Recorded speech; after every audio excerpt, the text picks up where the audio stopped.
Bom dia, sexto ano, tudo bem com vocês?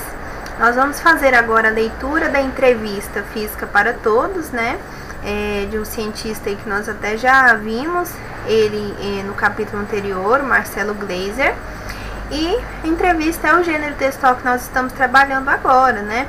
Nós temos aí a presença de perguntas, né? A pessoa ela é entrevistada, então são levantados alguns questionamentos a respeito de algum tema específico, né? Sua profissão, por exemplo, ou algum tema que marcou a sua vida, alguma curiosidade. Nós temos ali a introdução, né? A apresentação da pessoa que vai ser entrevistada, do tema que vai ser abordado, enfim. Então vamos fazer a leitura do texto. Se você ainda não tiver mandado a atividade que segue esse texto, eu pedi a vocês que fizessem ela ontem, envie, tá bom, pelo e-mail. Não deixe acumular as atividades que nós já estamos encerrando o quarto bimestre, tá bom? Logo chegam as avaliações, o encerramento de notas, de presenças, então não deixe para a última hora, tá? Antes de começarmos a ler aí o texto, vamos aqui para esse tópico aqui, antes de começar a ler. A entrevista que você vai ler agora foi concedida pelo físico Marcelo Gleiser, que conhecemos no capítulo anterior, a um site especializado em educação. Nessa conversa, ele fala sobre a ciência, sua maneira de torná-la interessante a todos e sua trajetória profissional. Além disso, você ficará conhecendo um pouco mais da história dele e como foi que tomou a decisão de que seria Física para Todos. Em seu livro, O Fim da Terra e do Céu, Marcelo Gleiser comprova seu talento para aproximar a física de todos. A paixão pela ciência e o dom para contar histórias são seus trunfos, para tornar compreensível qualquer teoria, pesquisa ou descoberta. Marcelo Gleiser é o professor de física que todo mundo gostaria de ter. No lugar de frases pomposas, como considere uma partícula ou despreze a resistência do ar, ele conta episódios deliciosos de história da ciência e da vida dos cientistas. Em vez de passar a aula inteira expondo fórmulas no quadro negro, apresenta os fundamentos da física no laboratório, com demonstrações e experiências. A ciência é ensinada de uma maneira tão chata que é um milagre as pessoas desejarem ser cientistas. Queixa-se. A seguir, ele fala sobre os avanços e as limitações da ciência, de divulgação e ficção científica, e mostra como melhorar as aulas de física. Ele conta que sua queda pela física vem desde os tempos da escola, quando chegou a ter um grupo de estudos com os colegas, mas precisou enfrentar a pressão da família, que preferia vê-lo engenheiro químico. Nos seus livros, em que momento ciência e religião se encontram? Marcelo Gleiser. O meu primeiro livro, Dança do Universo, que saiu em 1997 no Brasil, falava sobre a origem de tudo, não só sobre o Big Bang, mas também como várias religiões lidavam com a questão da origem do mundo. Eu achei que podia continuar essa reflexão de como a ciência e a religião são interdependentes, tratando também do fim do mundo. Resolvi mostrar como a ciência usou ideias da religião e, de certa forma, deu uma explicação racional ao que antes era só profecia. Em todos os relatos do fim dos tempos, do juízo final, ele vem anunciado pelo caos celeste. Você tem essa associação, por exemplo, no livro do Apocalipse, de João, em que se descreve o caos cósmico. As estrelas caem do céu, o sol fica negro e etc. Percebi que os astrônomos que deram início à física moderna também falaram dessas coisas. Você lê os textos de Newton, Halley e Laplace, e eles falam que é mesmo possível que um asteroide, no caso era mais um cometa, se chocasse com a Terra e causasse o apocalipse. O que eu faço é explorar essa complementaridade da ciência e da religião, mostrando que ambas respondem às mesmas perguntas de maneira diferente. Por porque nem todo avanço científico e tecnológico tem sido capaz de diminuir o número de pessoas que se voltam para o esoterismo. Eu acho que isso não é uma coisa tão nova, mas talvez só agora a gente perceba melhor essa atração pelo sobrenatural, pelo esotérico. Eu acho que isso aí é um grande barômetro social. A maioria não tem acesso aos processos de tomada de decisão, só sofre as consequências. Quando pior está a situação social, econômica, espiritual, e quando maiores forem os anseios, mais você tende a se apegar ao esoterismo. Nessa busca, uma pergunta é inevitável: para onde vamos? E essa pergunta remete aos temas do livro, a morte e o fim do mundo. O Senhor acha que a ciência mudou a maneira como o homem encara a morte? Imagine você, no século XIV, no meio da epidemia da peste, quando as pessoas morriam na rua. Aliás, a morte na rua já foi uma maneira muito clara de você aterrorizar a população. Você pendurava os mortos na rua, como aconteceu com Tiradentes. Hoje, você ver uma pessoa ser atropelada é um choque, uma coisa horrenda. Acho que os avanços da ciência tornaram a morte uma coisa mais distante, mas certamente não menos assustadora ou aterrorizante.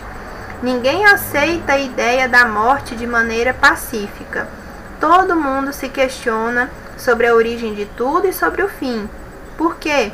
Porque nós somos uma espécie que tem a bênção e a maldição de perceber a passagem do tempo e ser consciente da própria morte. Eu falo que isso é uma maldição porque causa muita dor, muito sofrimento, mas por outro lado, acho que dá vazão a muito da criatividade humana. Eu acho que muito da poesia, da pintura, das artes foi criado justamente por causa desse anseio nosso de preservar, de alguma maneira, a nossa permanência aqui no planeta.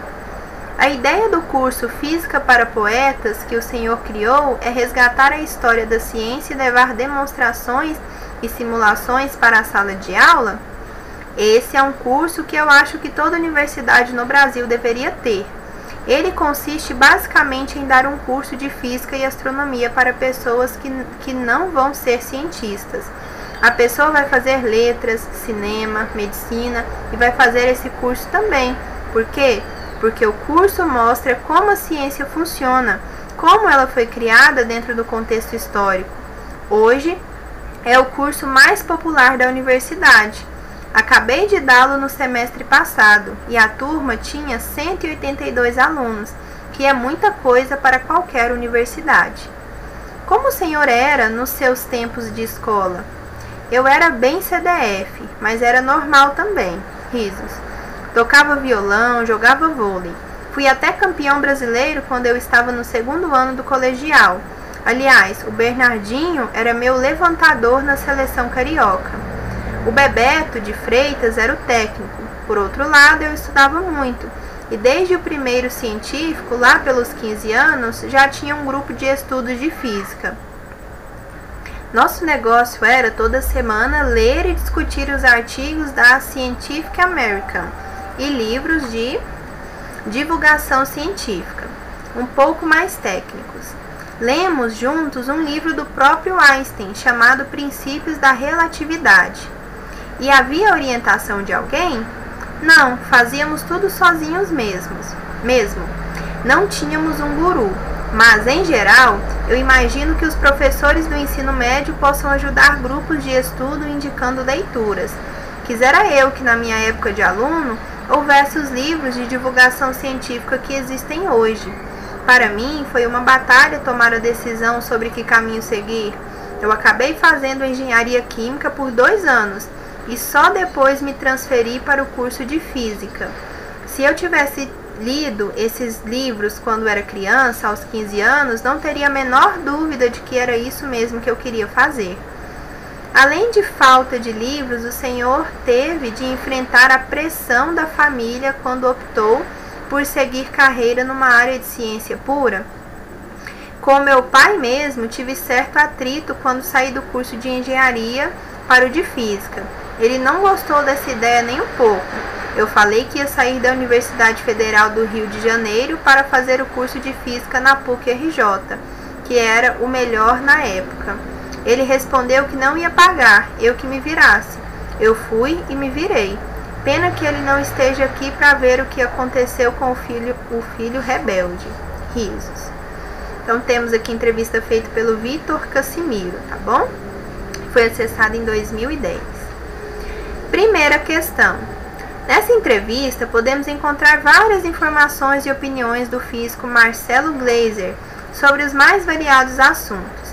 Transcreva da introdução do texto a fala em que ele expressa seu posicionamento sobre o modo como muitos professores ensinam física na escola. Lá na introdução nós já temos aí um trecho que vai falar, né, sobre a opinião dele da maneira como os professores ensinam física na escola, que é: a ciência é ensinada de uma maneira tão chata que é um milagre as pessoas desejarem ser cientistas. É bem lá no finalzinho, né, da introdução do texto, que é a maneira como a física é ensinada desmotiva, né, desmotiva as pessoas, os adolescentes, né, a serem cientistas. 2. Releia o primeiro parágrafo do texto e responda as questões propostas. Marcelo Gleiser é o professor de física que todo mundo gostaria de ter. No lugar de frases pomposas, como considere uma partícula ou despreze a resistência do ar, ele conta episódios deliciosos da história da ciência e da vida dos cientistas. Em vez de passar a aula inteira expondo fórmulas no quadro negro, apresenta os fundamentos da física no laboratório, com demonstrações e experiências. A ciência é ensinada de uma maneira tão chata que é um milagre as pessoas desejarem ser cientistas. Queixa-se. A que pessoa do discurso se refere às formas verbais destacadas? Vamos lá.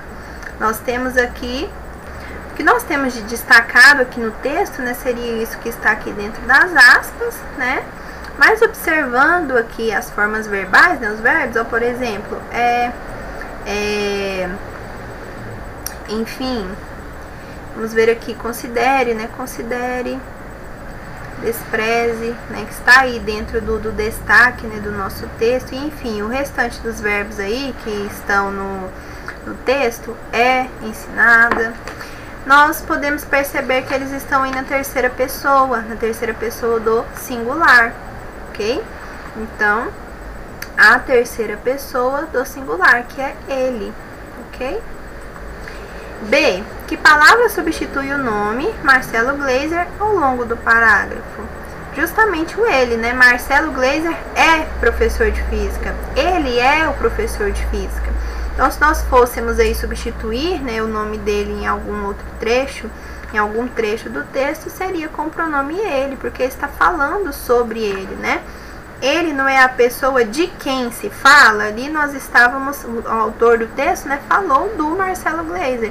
Então, ele está utilizando aí a terceira pessoa. O pronome correto seria o pronome pessoal ele, tá bom? Terceira questão. No trecho, ele conta que a sua queda pela física vem desde os tempos da escola. Indique um sinônimo para a palavra queda. Observe a sua queda, a sua admiração, né, o seu gosto ali pela física. Então, o sinônimo seria admiração. Sinônimo é uma palavra que tem o mesmo sentido. Quarta questão. Considerando as informações apresentadas no texto, analise as proposições abaixo, assinalando V para verdadeiras ou F para falsas. A. Por ser cientista, Marcelo Gleiser nunca escreveu sobre religião. Nós vimos lá no início do texto que ele fala a respeito da religião e da ciência, que são ideias ali que se completam, né? Então é falso. Ele escreveu sim, inclusive no seu primeiro livro, né, em 1997, que foi publicado aqui no Brasil. B. Alguns físicos modernos escreveram sobre temas que aparecem também em livros bíblicos. Sim, quando ele fala sobre a religião lá, ele vai falar justamente dessa similaridade que há entre o que há no Apocalipse, né, que ele diz lá, ele cita lá o Apocalipse, e o que alguns cientistas ali, né, o Halliday, enfim, falam sobre o fim do mundo, né, o apocalipse. V, verdadeiro. C, os pais de Marcelo Gleiser sempre o apoiaram em suas decisões? Não, ele disse ali que enfrentou dificuldades, porque os pais dele queriam que ele fizesse engenharia química. Ele começou, mas aí ele saiu do curso e ele não teve apoio do pai, né? Os pais não queriam que ele fizesse física, então é falso. D, a ciência e religião tratam de temas semelhantes, porém muitas vezes sob pontos de vista distintos. Correto, pessoal, verdadeiro. Letra E, para Gleiser a ciência é muito apreciada pelas pessoas? Não, muito pelo contrário, né? Infelizmente a ciência, infelizmente, né? As pessoas têm uma visão, e isso por culpa muitas vezes de como a física é apresentada na escola, não tem uma visão não muito boa da física. Um dos objetivos de Gleiser como cientista é tornar a ciência popular verdadeiro, tá bom? Inclusive, olha o nome lá do nosso texto, ó, da entrevista. Física para todos, né? Tornar a física popular para todos. Então fica FV, FV. 5. De acordo com a entrevista, Marcelo Gleiser poderia ter seguido uma carreira muito diferente da física ou da engenharia. Que carreira era essa? Nós vimos lá, dentre as curiosidades, né, que ele foi o quê? Jogador de vôlei, né? Jogou aí com nomes muito conhecidos aí do vôlei. 6. Gleiser tinha ou não talento para exercer essa outra carreira? Sim. Tinha talento, sim. Agora, nós vamos falar aí sobre os tempos verbais, mas na próxima aula, tá bom? Eu quero que vocês estudem aí essas páginas que vão falar aqui sobre os tempos verbais, tá bom? Nós temos aqui essa parte, e fala também sobre sujeito, tá bom? Concordância verbal. E depois vocês vão fazer essas atividades da página 330 a 331 para amanhã. Então vocês vão estudar essas páginas, sublinhar as partes importantes, buscar entender aqui cada parte para responder as atividades, e amanhã nós vamos falar sobre esse tema e corrigir as atividades, tá bom? Qualquer dúvida, participe do plantão. Então até a próxima aula, tenha aí um ótimo dia, ótimos estudos e até amanhã.